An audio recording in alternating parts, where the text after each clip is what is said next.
નમસ્કાર દર્શક મિત્રો, અમારા રિવાઇન્ડ મણકામાં આપનું પુનઃ સ્વાગત છે। આપ સૌ જાણો છો કે જીડીપીએલ જૂનાગઢ ન્યૂઝ સમયાંતરે આપની સમક્ષ એક એવી ડોક્યુમેન્ટરી અથવા તો એવો ભવ્ય ભૂતકાળ લઈને પ્રસ્તુત કરે છે કે જેમાં જૂનાગઢ સાથે જોડાયેલી અનેક સુખદ સ્મૃતિઓને અમે અહેવાલના સ્વરૂપમાં વાચા આપી હોય। મિત્રો, આપણે જાણીએ છીએ કે 2 ઓક્ટોબરે રાષ્ટ્રપિતા મહાત્મા ગાંધીની જન્મ જયંતિ છે।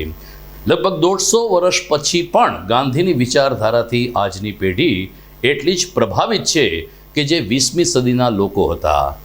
ગાંધી જયંતિએ જીડીપીએલ જૂનાગઢ ન્યૂઝ ચેનલ પણ એની રીતે ગાંધીજીના આદર્શોને યાદ કરે છે, એની સ્મૃતિ વાગોળે છે। ત્યારે આજના રિવાઇન્ડ મણકામાં અમે આપને ફરીથી એકવાર ભૂતકાળમાં ડોક્યુ કરાવીએ છીએ કે જ્યાં જૂનાગઢના પીઢ ગાંધીવાદી નેતાઓએ ગાંધીની ખાદીને ઉત્તેજન આપવા માટે કેટલા સંનિષ્ઠ પ્રયાસો કર્યા હતા।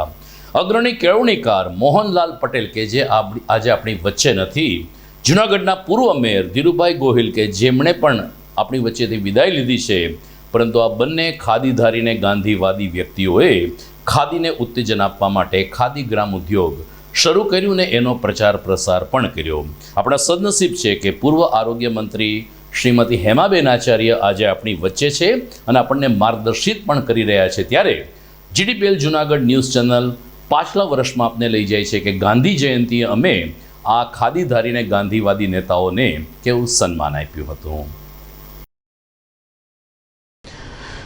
આજે મહાત્મા ગાંધીની જન્મ જયંતિથી ખાદી ઉપર 20% વળતરનો પ્રારંભ કરવામાં આવ્યો છે। મહાત્મા ગાંધીએ જે રેટિયો એટલે કે ચરખો કાંતીને જે ખાદીના માધ્યમથી ગામડાઓમાં અને ખાસ કરીને ગરીબ પરિવારોમાં જે નવજીવન આપવાનો સંદેશો આપ્યો છે, જે આજે 150 વર્ષે પણ એટલો જ પ્રસ્તુત બની રહ્યો છે। જૂનાગઢમાં ખાદી ગ્રામ ઉદ્યોગ મંદિર દ્વારા આજથી 20% વળતર આપવાની જાહેરાત કરી, જે અંગે ખુશી વ્યક્ત કરતા ગ્રામ ઉદ્યોગ મંદિરના પ્રમુખ મોહનભાઈ પટેલ અને માજી આરોગ્ય મંત્રી તેમજ આજીવન ખાદીદારી જેને કહી શકીએ તેવા હેમાબેન આચાર્યએ તમામ લોકોને ખાદીનું એક કાપડ અચૂક લેવા અપીલ કરી હતી। તેઓએ જણાવ્યું હતું કે તમારું ખાદીનું એક કાપડની ખરીદી કેટલાકના ઘરમાં દિવાળીના દીવડા રોશન કરી શકે છે। ગરીબ લોકો આ હાથ વણાટના ઉદ્યોગને વધુને વધુ પ્રોત્સાહન આપે છે, ત્યારે આપણે સૌ કોઈએ દિવાળીની ખરીદીમાં ખાદીનું એક કાપડ ખરીદીને ભારત દેશને ખાદી પ્રિય બનાવવા માટે આગળ આવવું જોઈએ તેવો સૂર આજે વ્યક્ત થયો હતો।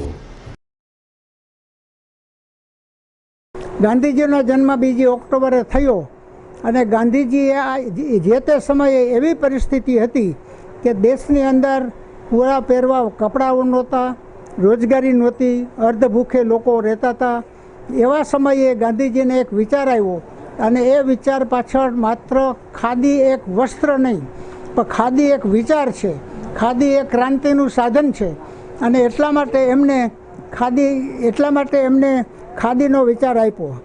ધીમે ધીમે કરતાં રોજગારી પૂરી પડી એમાં અંબર ચરખા દ્વારા રોજગારી મળે, વણાટ દ્વારા રોજગારી મળે, ખાદીનું પ્રિન્ટિંગ થાય, કલર થાય, આ બધા દ્વારા રોજગારી મળે અને ગામડાના કારીગરો જે હતા એને પણ પ્રોત્સાહન મળે અને એમાંથી પણ રોજગારી મળે એવું આયોજન કર્યું અને એને માટે આખા દેશ લેવલે એમને ખાદી ગ્રામ ઉદ્યોગ કમિશન નામનું એક કમિશનની નિમણૂક કરી। આજે એ હોસ્ટી પહેરે એના માટે જે કાંઈ આ બધા ખાદીના ક્ષેત્રમાં પડેલા લોકો છે જે કરે છે એ બધા એની અંદર નવીનતા લાવીને આજે યુવાન વર્ગ ખેંચાતો જાય છે। મારો ગ્રાન્ડસન છે એ એમ કહે કે હવે આંબા વળતર આવશે ને એટલે હું એક જોડ કપડાં ત્યાંથી લઈ શકીશ। તો આ ચીજ જે છે એ બની છે તો એનો ઉપયોગ દિવસે દિવસે વધતો જાય અને જે આજે એક ઝુંબેશ ચાલે છે દેશમાં કે ભાઈ ચાઇનાનો માલ આપણો એ પોલિટિકલ ચીજ અલગ ચીજ છે, પણ દેશમાં બનેલી ચીજ વપરાય તો આપણા લોકોને એનો બધો લાભ મળે, કર્મચારીઓને મળે, આપણને પણ મળે ને દેશનું નાનું દેશમાં જ રહે। આજે 2 ઓક્ટોબર ગાંધી જયંતિ છે। સાંપ્રત સમયમાંથી દેશ જે સ્થિતિમાંથી પસાર થઈ રહ્યો છે, જે રીતે રાજકીય નેતાઓ રાજકીય રોટલા શેકી રહ્યા છે, તે જોતા દરેક લોકોના મનમાં એક જ પ્રશ્ન ઉઠી શકે કે ગાંધીના હૃદય સુધી ગયું છે કોણ? માત્ર રિવોલ્વરની 3 ગોળીઓ।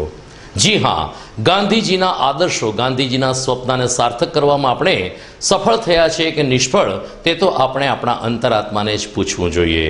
પરંતુ આજે રાષ્ટ્રપિતા મહાત્મા ગાંધીને કૃતજ્ઞ રાષ્ટ્રએ ભાવાંજલિ અર્પી તો અહિંસાના પૂજારીની સાથે સાદાઈના પૂજારી એવા લાલ બહાદુર શાસ્ત્રીને પણ લોકોએ યાદ કર્યા.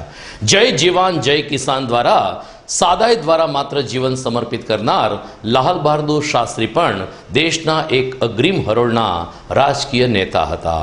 ગાંધીજી અને શાસ્ત્રીજીમાંથી આપણે કંઈક ને કંઈક શીખીએ એ જ આજના પ્રસંગે ઉચિત ગણાશે.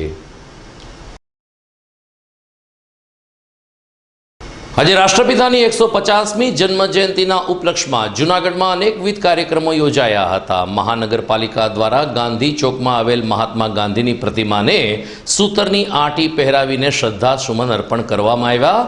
આ પ્રસંગે mayor Adyashakti Majmudar, deputy mayor Girishbhai Kotecha ઉપરાંત જિલ્લા collector Saurabh Pargi, municipal commissioner Prakash Solanki, શહેર ભાજપ પ્રમુખ શશિકાંતભાઈ ભીમાણી તેમજ Pradeepbhai Khimani, standing committee chairman Nileshbhai Duleshiya, શાસક પક્ષના નેતા પુનિત શર્મા તેમજ ભાજપના આગેવાનો, પદાધિકારીઓ તેમજ મહાનગરપાલિકાના કર્મચારીઓ પણ ઉપસ્થિત રહ્યા હતા. નાના નાના બાળકોએ આ તકે ગાંધીની વેશભૂષા ધારણ કરી હતી ત્યારે મેયર અને ડેપ્યુટી મેયરે આ બાળકોને અભિનંદન પાઠવ્યા. ગાંધી જીવનમાંથી કંઈક ને કંઈક પદાર્થ પાઠ લેવા બાળકોને તેમણે શીખ આપી. મહાત્મા ગાંધી અમર રહોના નારા વચ્ચે ગાંધી ચોક ગુંજી ઉઠ્યો હતો. महात्मा गांधी, महात्मा गांधी, महात्मा गांधी. આજે ગાંધીજીની 150મી જન્મ જયંતિ અંતર્ગત તંત્ર અને પાર્ટી દ્વારા કાર્યક્રમો કરવામાં આવ્યા છે, જેમાં બાઉદીન કોલેજ ખાતે સર્વધર્મ પ્રાર્થના રેલી, ગાંધીજીની પ્રતિમાને સૂતરની આંટીનું અર્પણ, સાથે સાથે સ્વચ્છતા અભિયાન માનનીય શ્રી નરેન્દ્રભાઈ મોદી દ્વારા જે આ અભિયાન ઉપાડવામાં આવ્યું છે, ગાંધીજીના વિચારોને વધારે ને વધારે આ દેશમાં આપણે બાળકો સુધી પણ પહોંચાડી શકીએ. તો બાળકો પણ આજે ખૂબ ઉત્સાહપૂર્વક દરેક કાર્યક્રમોમાં ભાગ લઈ રહ્યા છે. 2 ઓક્ટોબર આજે પૂજ્ય મહાત્મા ગાંધીની 150મી જન્મજયંતિ નિમિત્તે ભારતીય જનતા પાર્ટી જૂનાગઢ મહાનગર દ્વારા આજ વિવિધ કાર્યક્રમો રાખવામાં આવ્યા, જેમાં સવારે પૂજ્ય બાપુને સૂતરની આંટી પહેરાવી અને ભારતીય જનતા પાર્ટીની સમગ્ર ટીમ દ્વારા સન્માન આપવામાં આવ્યું. ત્યારબાદ આખા દિવસના કાર્યક્રમમાં સફાઈ ઝુંબેશ, ત્યારબાદ આજે જૂનાગઢ ખાતે આઝાદ ચોક ખાતે ખાદી ખરીદીનો કાર્યક્રમ, સમગ્ર જૂનાગઢને આના ઉપરથી સ્વચ્છ જૂનાગઢ અને ગ્રીન જૂનાગઢનો મેસેજ આપવા માટે ભારતીય જનતા પાર્ટીની ટીમ દ્વારા આજે આખા દિવસના કાર્યક્રમો આપવામાં આવેલ છે. શુક્લકડો બાંધો માત્ર પોતળી પહેરીથી અને આ દેશને આઝાદ કરવામાં જેનો મોટો યોગ છે. બધા જ્ઞાતિ એક જ હોવી જોઈએ, કોઈ એકબીજાથી અસ્પૃશ્ય ન હોવું જોઈએ, બધાના વિચાર માત્ર આ દેશ માટે જ હોવા જોઈએ. આવું જ્યારે ગાંધીજી આપણા માટે બધાને માટે કહી ગયા છે અને એના દેશ આઝાદ કરાવવામાં એક પોતળી ખાલી પહેરીને આ દેશને આઝાદ કરાવ્યો અને અંગ્રેજોની ચુંગલમાંથી છોડાવ્યો. એવી પ્રાર્થના કરીએ કે આપણે પણ ગાંધી વિચાર જેવા વિચાર આવે. ગાંધીજીને જે મેઇન હેતુ હતો કે એનો સ્વચ્છતા પ્રત્યેનો ખૂબ આગ્રહ હતો અને આપણા દેશના વડાપ્રધાન મોદી સાહેબે પણ જે રીતે જ્યારે વડાપ્રધાન બન્યા અને તરત જ આ દેશને સ્વચ્છ કરવા માટેનું એક અભિયાન ઉપાડ્યું. આજે 150મી જન્મ જયંતિ નિમિત્તે આપણે પણ એટલું વિચારીએ કે આપણું આંગણું, આપણું ફળિયું, આપણું જ્યાં રહીએ છીએ ત્યાં સ્વચ્છતા રહેવી જોઈએ. કોર્પોરેશનના માણસો સાફ કરે પણ આપણે આપણું આંગણું તો સાફ કરીએ કે ને, જે રીતે ઘર સાફ કરીએ, મંદિર સાફ કરીએ એ રીતે આપણું આંગણું પણ સાફ કરીએ. કચરો બહાર ન ફેંકીએ, પ્લાસ્ટિકનો ઉપયોગ ન કરીએ. તોય પણ આજે 150મી મહાત્મા ગાંધી જન્મ જયંતિ દિવસે આપણે ખરેખર એને યાદ કર્યા એવું ગણાશે.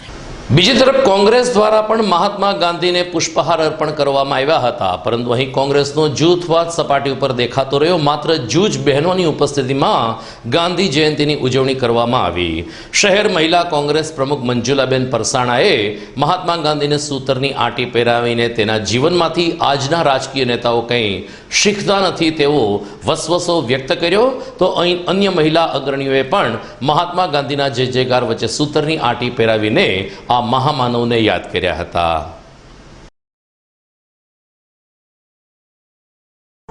આજ રોજ અમે ગાંધી જયંતિને લગતી જન્મ જયંતિને હિસાબે અમે આજે ઓછો મહોત્સવ હાથરને સૂતરને આંટી પહેરાવી અને ગાંધીજીને અભિનંદન આપેલા છે અને દેશમાં ગાંધીજીએ જે કામ કર્યા છે અને એ રીતે હવે કામ થતા રહીએ અને જે ગાંધી સિંધિયાનું જે છે એ ગાંધીની જે લોકશાહી છે એ આજ સુધી અમર રહે એવું અમે માનીએ છીએ. મહાત્મા ગાંધી અમર રહો, મહાત્મા ગાંધી અમર રહો. રાષ્ટ્રપિતા મહાત્મા ગાંધીનો એક નિત્યક્રમ હતો કે તેઓ રોજ સવાર સાંજ અચૂક પ્રાર્થના કરતા. આ મહામાનવની આ સ્મૃતિને જીવંત રાખવા આજે મહાનગરપાલિકા દ્વારા બહાઉદ્દીન કોલેજ ખાતે સર્વધર્મ પ્રાર્થના સભાનું આયોજન કરવામાં આવ્યું હતું. ભક્ત કવિ નરસિંહ મહેતા રચિત પદ વૈષ્ણવ જન તો તેને રે કહીએ ગાંધીજીને ખૂબ જ પ્રિય હતું અને એટલે જ આજની પ્રાર્થના સભાનો પ્રારંભ વૈષ્ણવજન પદથી કરવામાં આવ્યો હતો. જૂનાગઢના સ્થાનિક કલાકારોએ વૈષ્ણવજન પદ રજૂ કરીને બાદ અલગ અલગ ભજનો રજૂ કરીને મહાત્માને યાદ કર્યા હતા. આ કાર્યક્રમ પ્રસંગે પણ જિલ્લા કલેક્ટર, મ્યુનિસિપલ કમિશનર, મેયર, વિવિધ શાળાના વિદ્યાર્થીઓ, એનસીસી કેડેટ્સ તેમજ અન્ય શિક્ષકો અને મહાનગરપાલિકાના કર્મચારીઓ ઉપસ્થિત રહ્યા હતા.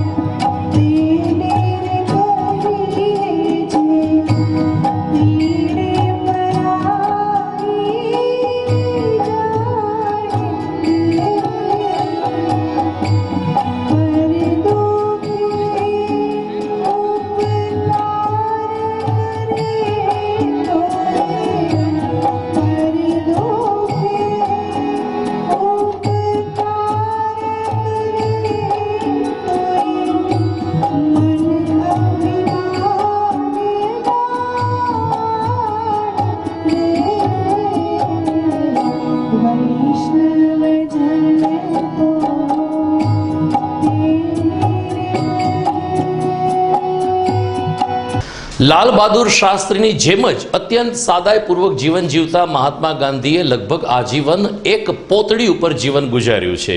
ત્યારે ખાદીને પ્રોત્સાહન આપવાના તેના આ સંકલ્પને આજે 150 વર્ષ પછી પણ લોકો યાદ કરે છે. ખાદી પ્રિય એવા મહાત્મા ગાંધીની જન્મ જયંતિ નિમિત્તે જૂનાગઢમાં ખાદી ગ્રામ ઉદ્યોગ ભવન ખાતે 25% વળતરનો આજથી પ્રારંભ થયો છે.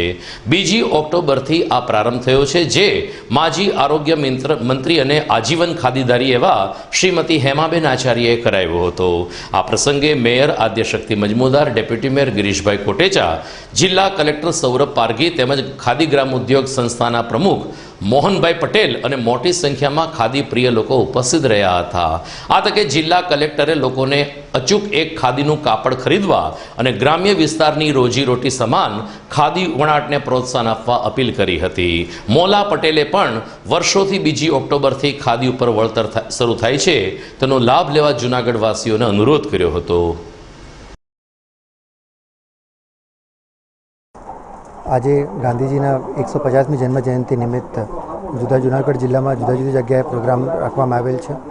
આ તબક્કામાં જ ગ્રામોદ્યોગ, ખાદી ગ્રામોદ્યોગ જો અહીંયા વેચાણ છે ભંડાર છે, ત્યાં પણ ઉદ્ઘાટનનું અને વેચાણનું કાર્યક્રમ રાખવામાં આવેલ છે. ખાદી જે ગાંધીજીના દિલની બહુ નજીકની વસ્તુ હતી અને જેનાથી રોજગાર ઉપલબ્ધ થાય અને ગામડાઓમાં વિકાસ થાય એ હેતુથી એમને ખાદીનો સંદેશ આપ્યો હતો.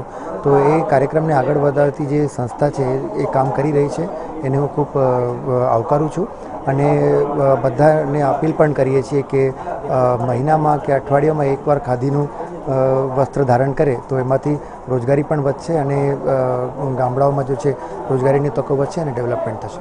2 ઓક્ટોબર એટલે ગાંધી જયંતિ અને આ ગાંધી જયંતિ એટલે ગાંધીજીને 150 વર્ષ જન્મદિનને થયા છે આજે.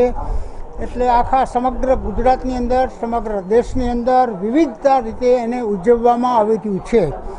એ મુજબ જૂનાગઢની ગ્રામ ભારતી સંસ્થા દ્વારા ખાદી ભંડારમાં એનું વેચાણનું ઓપનિંગ કરવામાં આવ્યું છે, જેમાં જિલ્લાના વડા કલેક્ટર શ્રી સૌરભ સાહેબ પધાર્યા છે અને દર વર્ષે આનું અમારા જેમના હાથે ઉદ્ઘાટન થાય છે એ પણ હેમાબેન આચાર્ય ઘણા વર્ષોથી આ સંસ્થા સાથે જોડાયેલા છે અને આ સંસ્થાના મિત્ર છે સૂર્યકાંતભાઈના સમયથી. આજે આ સંસ્થા દ્વારા રોજગારી આપવાનું કામ કરવામાં આવે છે. 4 કરોડ રૂપિયાનું અહીંયા વેચાણ થાય છે, ત્યાં પણ ઉત્પાદન થાય છે 6 કરોડ રૂપિયાનું, અને 120 માણસોને એમાં રોજગારી આપવામાં આવે છે.